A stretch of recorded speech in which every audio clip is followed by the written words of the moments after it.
The Edson Hotel, a short story by M.H. Gaboury. "Basil, Basil, open the door, will ya?" "Hold on, Roger," I yelled back. I knew what Roger wanted. I could hear the bottles clang behind my cheap hollow door, the kind of door that hides a grimy room above a stinky bar in a rundown hotel. And I knew how the day'd go.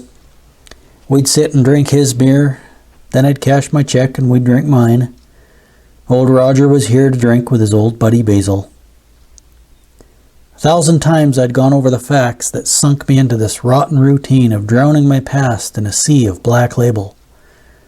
Drowning my future too, I guess, or what little there was left of it.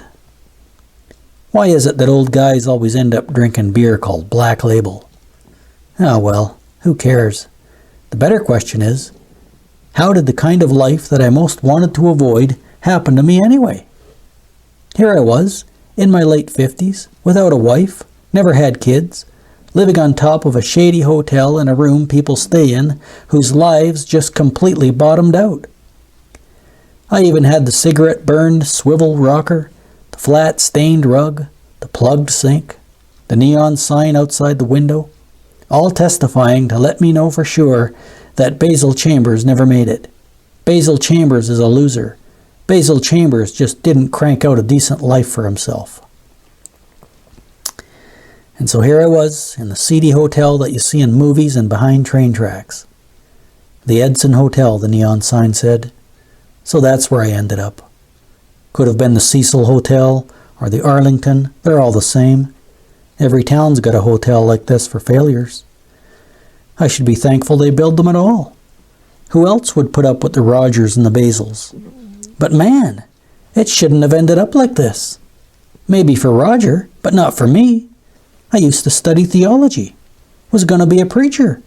Thought I even had a divine call once. I still remember some of the good old doctrinal distinctives. Justified on the basis of the blood. Justified by the instrument of faith. Man, I really knew that stuff. And now what do I know? A few answers to game show questions? Whatever happened that God didn't call me to preach anyway? Take the lowest place to get exalted to the higher place that you want, the Bible says.